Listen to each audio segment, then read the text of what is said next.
Hello students, welcome to chemical science. Last lecture में बच्चों हमने डिस्कस किए थे कुछ केमिकल प्रॉपर्टीज ऑफ एल्केन, और इस लेक्चर में हम लोग इस चैप्टर को एंड करने वाले हैं। ठीक है, तो कुछ बची हुई केमिकल प्रॉपर्टीज हैं जिसको कि अब हम लोग अभी ख़त्म करते हैं इस वाले लेक्चर में। ठीक है, तो चलिए शुरू करते हैं। तो आप सभी लोग हेडिंग लगा लेंगे बच्चों। सबसे पहले सल्फोनेशन। अभी हमें डील करना है बच्चों सल्फोनेशन। सल्फोनेशन, नाइट्रेशन क्या होता है? लास्ट लेक्चर में नाइट्रेशन डिस्कस किया था। नाइट्रेशन का मतलब होता है रिएक्शन विद नाइट्रिक एसिड। क्या होता है? Reaction with nitric acid. और सल्फोनेशन का मतलब होता है reaction with sulphuric acid. Sulphuric acid H2SO4। ठीक है, इसे बोलते हैं हम लोग क्या? Sulphuric acid. चलिए, तो थोड़ा सा इसमें आप चाहो तो लिख सकते हो, अदरवाइज कोई जरूरत नहीं है, फिर भी मैं लिख। चलिए देखिए, तो सीधा रिएक्शन कर लेते हैं। ठीक है, तो पहली बात तो इसके लिए आपको क्या है ना, अगर आप बल्कि टाइप का 3 डिग्री टाइप का एल्केन लेते हो तो इसका बहुत इजीली रिएक्शन करते हैं। ठीक है, बहुत इजीली रिएक्शन हो जाती है। सल्फोनेशन में सल्फ्यूरिक एसिड को लिखने का तरीका कुछ ऐसा होता है, OH SO3H। ये फ्यूमिंग फॉर्म होती है इसकी। ठीक है, क्या होती है बच्चों लोग? Fuming H2SO4। नाम सुना है ना, फ्यूमिंग H2SO4। कई कई बुक में इसको ओलियम भी लिखा होता है, ओलियम। ठीक है, हाईली कॉन्सेंट्रेट H2SO4, वो भी फ्यूमिंग H2SO4 होता है। तो ये क्या करता है? रिएक्शन सिंपल है यार, कुछ नहीं करना, आपको H2 एलिमिनेट कर देना है। ज्यादातर एसिड जब रिएक्शन करते हैं ना तो वाटर को तो पक्का ही निकालते हैं, क्योंकि वो सब डिहाइड्रेटिंग एजेंट होते हैं। क्या होते हैं? डिहाइड्रेटिंग एजेंट, मतलब वाटर को एलिमिनेट करने वाले एजेंट। देखिए, दिख रहा है ना? क्लियर? ओके, दिख रहा है। ठीक है, तो यहां पर देखा आपने, ये क्या हो गया हमारा बच्चों? सल्फोनेशन रिएक्शन हो गई है। ठीक है, क्या हो गई है? सल्फोनेशन रिएक्शन आइसोब्यूटेन के साथ यहां पर मैंने इसे करवाया गया है। क्लियर है? बस हो गया, ज़्यादा इसमें कुछ है नहीं, इतना काफ़ी है। चलिए देन हेड लगाइए। अब थोड़ा सा इंपॉर्टेंट भी है। अब हम पढ़ते हैं ऑक्सीडेशन।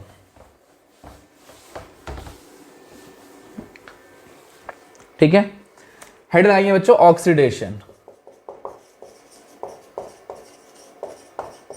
ऑक्सीडेशन, ऑक्सीडेशन मतलब जानते हो ना, रिएक्शन करनी है ऑक्सीजन के साथ। ऑक्सीजन के साथ रिएक्शन कब होती है? जब आप किसी सब्सटेंस को, किसी भी केमिकल को क्या करते हो? बर्न करते हो, जलाते हो। और कभी उसे बर्न करने का मतलब ही, या फ्लेम डालने का, फ्लेम प्रोड्यूस करने का मतलब ही होता है उसकी रिएक्शन किसके साथ करवाना? ऑक्सीजन के साथ करवाना। आपको पता है एब्सेंस ऑफ ऑक्सीजन में कोई भी चीज बर्न नहीं हो सकती, जल नहीं सकती है। ठीक है, और जब जलेगी तब जब उसमें क्या आएगा? ऑक्सीजन।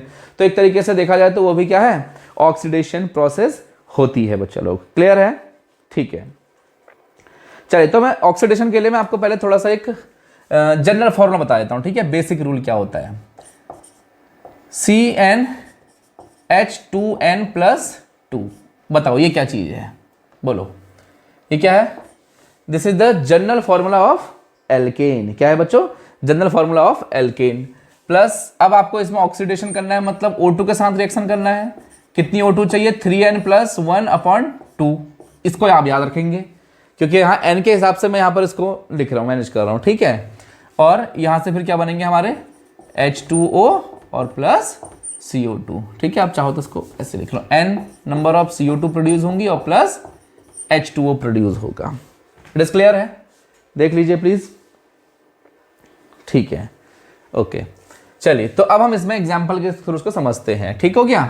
अच्छा सॉरी, ये n+1 है, n+1 ऑफ H2O है। ठीक है, चलिए, अब हम इसको एग्जांपल के थ्रू समझना शुरू करते हैं। कैसे? सपोज मैंने यहां पर n की वैल्यू बच्चों कितनी ले लिया? 1। समझ रहे हो? n की वैल्यू 1 लेने का मतलब यह है कि मैं कौन सा वाला एल्केन यहां पर ले रहा हूं? कौन सा एल्केन चूज कर रहा हूं? मीथेन, क्योंकि n की वैल्यू 1 आएगी तो यहां आएगा 4, एंड 2 × 1 मतलब 2 + 2 4। तो यहां पर आ जाएगा बच्चों हमारा क्या? CH4। n की वैल्यू 1 3 और 1 4/2 कितना आ गया? 2 ऑफ O2।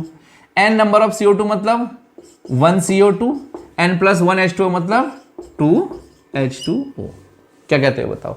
तो ये एक तरीके की रिएक्शन देखिए मैंने यहाँ पर मिथेन की। ठीक है, यहाँ पर मैंने क्या करा है बच्चा लोग? मिथेन का कंबस्टन किया है। ठीक है, आप चाहो तो O2 को एक्सेस में लो, बिल्कुल एक्सेस में ही लेना पड़ेगा, बट वो एक्सेस में मतलब कम नहीं होना चाहिए। ज्यादा अमाउंट डालोगे तो दिक्कत नहीं है, क्योंकि उसने तो फिक्स अमाउंट ऑफ O2 को ही कंज्यूम करना है। लेकिन आप ही अमाउंट ऑफ O2 कम डाल दोगे इसके कंपैरिजन में, तो फिर ये हो सकता है इसके CO2 के बदले CO या फिर खाली कार्बन निकलना शुरू हो जाए। उसे बोलते हैं क्या? इनसफिशिएंट अमाउंट ऑफ ऑक्सीजन हो जाएगा, तो इसके कंप्लीट बर्निंग नहीं हो पाएगी। ठीक है, कंप्लीट ऑक्सीडेशन नहीं है। तो इसको भी देखेंगे अभी हम लोग। फिलहाल यहाँ पर ये क्या होना चाहिए आपका, एक्सेस में होना चाहिए बच्चों। क्या होना चाहिए, एक्सेस में होनी चाहिए क्या, O2। अगर O2 एक्सेस में होगी तो ये रिएक्शन में कोई जो बाई प्रोडक्ट बनने चाहिए वही प्रोडक्ट बनने वाले हैं। ठीक हो गया।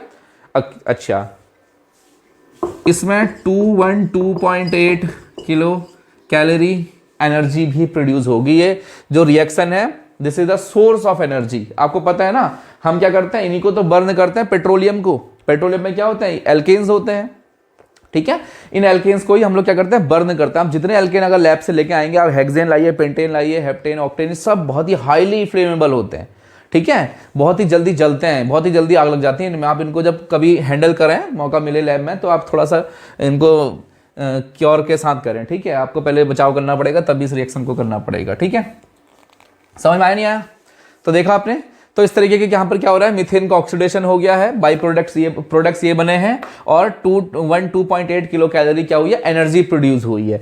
यही इसीलिए इनको सोर्स ऑफ एनर्जी बोला जाता है। इसीलिए हम इनको गाड़ी के पेट्रोल में डाल के बर्न करते हैं, गैस सिलेंडर में डालते हैं, जिससे एनर्जी प्रोड्यूस होती है। ठीक है, तो ऐसे करके आपका अमाउंट ऑफ एनर्जी भी चेंज होते रहता है। तो एक काम करते हैं, अब मैं क्या करता हूं, इस n की वैल्यू को चेंज कर रहा हूं। कितना कर दूं बताइए, 2 कर दूं, तो क्या आ जाएगा, C2H6 प्लस 2, 2 3 6 और 7/2 O2 क्या बनेगा यहाँ पर बताइए, 2 of CO2 plus 3 of H2O बनेगा।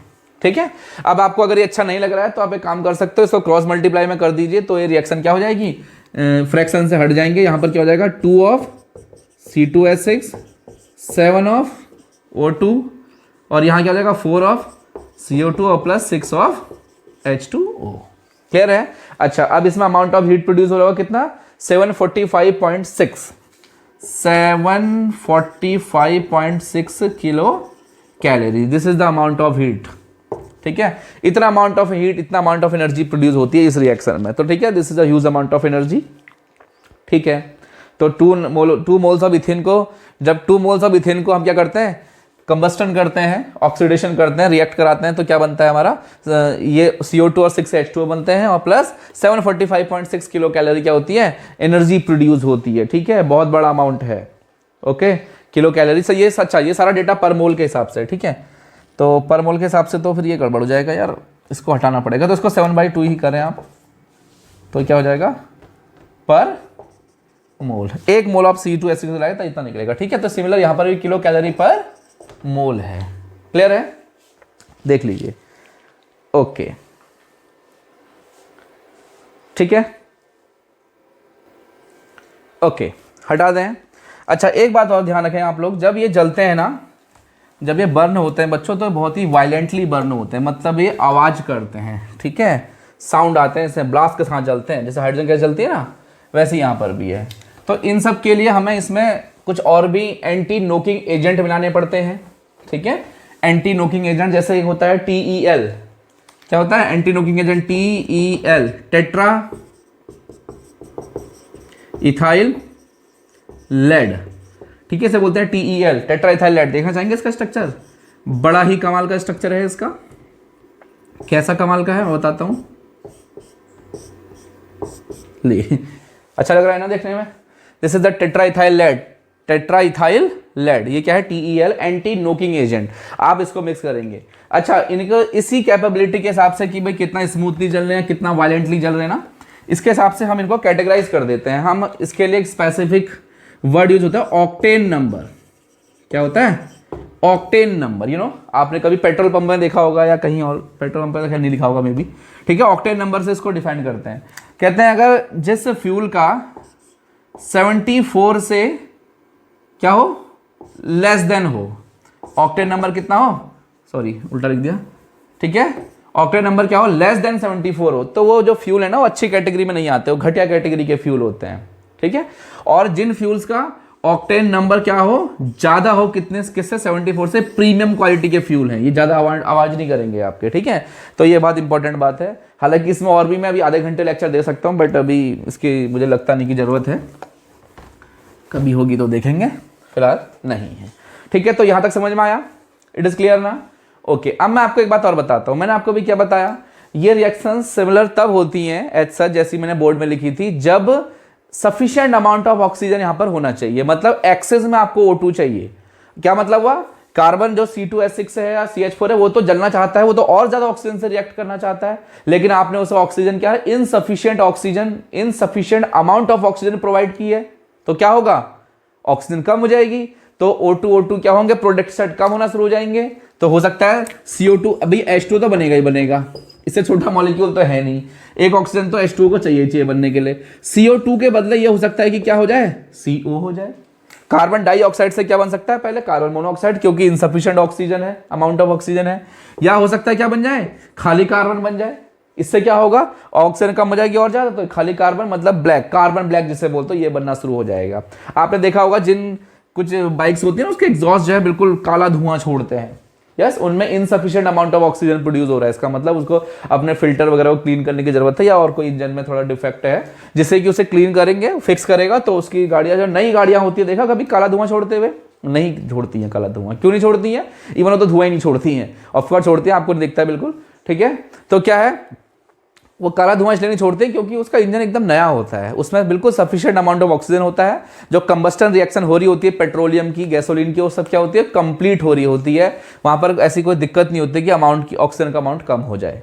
लेकिन जैसे जैसे गाड़ी पुरानी होती है, फिल्टर उसके खराब हो जाते हैं, ठीक है, डस्ट साफ नहीं करा है, तो धीरे धीरे क्या होगा, उसमें उसके अंदर ऑक्सीजन का अमाउंट कम हो जाता है, इनसफिशिएंट अमाउंट ऑफ ऑक्सीजन निकलना शुरू हो जाती है, मिलना शुरू हो जाती है गैसोलीन को जलने के लिए, पेट्रोलियम को।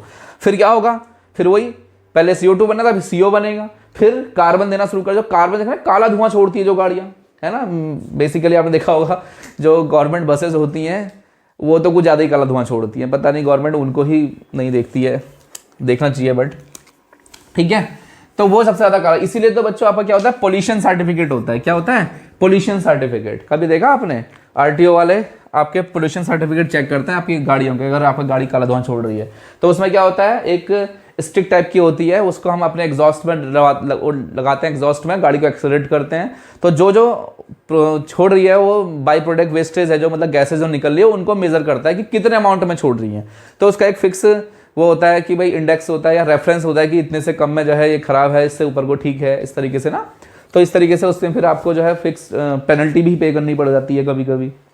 चलिए, हालांकि सब यहाँ सिर्फ पेपर देखते हैं और उसको कोई मेजर नहीं करता, ठीक है। अच्छा एक बात बता, अगर सपोज आपके पास, यहां लिख देता हूं मैं, इन, अच्छे से लिख देते हैं, in case of insufficient sorry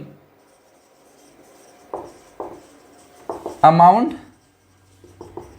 of oxygen, ठीक है, in case of insufficient amount of oxygen, क्या होगा बताइए, अगर आपके इनसफिशिएंट अमाउंट ऑफ ऑक्सीजन हो जाएगा तो रिएक्शन का कुछ सीन चेंज हो जाएगा।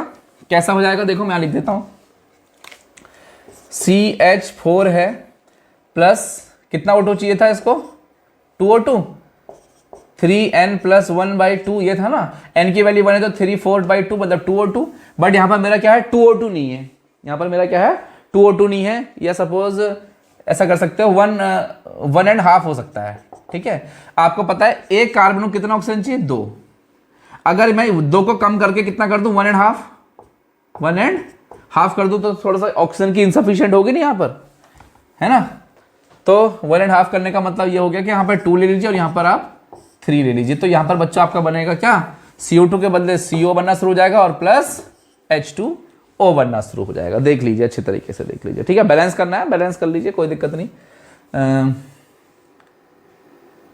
3 और 2 हो गया ना, सेम कार्बन हो गए, 2 कार्बन, ठीक हो गया। तो देखिए इस तरीके से हो गया, तो देखा आपने CO2 के बदले क्या बनने लगी, CO, कार्बन मोनोऑक्साइड बनने लग गई।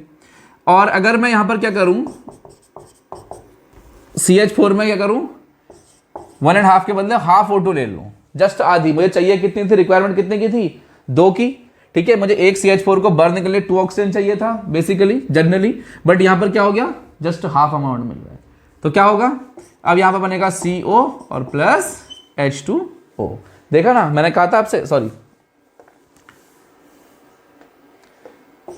ये बनना शुरू हो जाएगा, ठीक है, C+2H2O, क्लियर हुआ। तो देखा आपने, पहले क्या बनना था, CO2, फिर क्या बना, CO और फिर क्या बना, C, तो जैसे जैसे आप ऑक्सीजन के अमाउंट को कम करोगे, ऑक्सीजन को रिएक्ट कार्बन से रिएक्ट करने के लिए, प्रोडक्ट बनाने के लिए ऑक्सीजन कम पड़ जाएगी। H2 तो बनेगा बर्न हो जाएगा पहले ही हो। तो यहाँ पर जो वेस्ट प्रोडक्ट है वो पहले CO2 निकलेगी, फिर CO और फिर C। ये दो के दो क्या है, बहुत ज़्यादा हार्मफुल है। यस, आप जानते होंगे बचपन से। चलिए इसको हम लोग अब हटा देते हैं। तो आपने देखा यहाँ पर ऑक्सीडेशन प्रोसेस देखी आपने किसकी, एल्केन्स की। ये भी इंपॉर्टेंट पार्ट था। ओके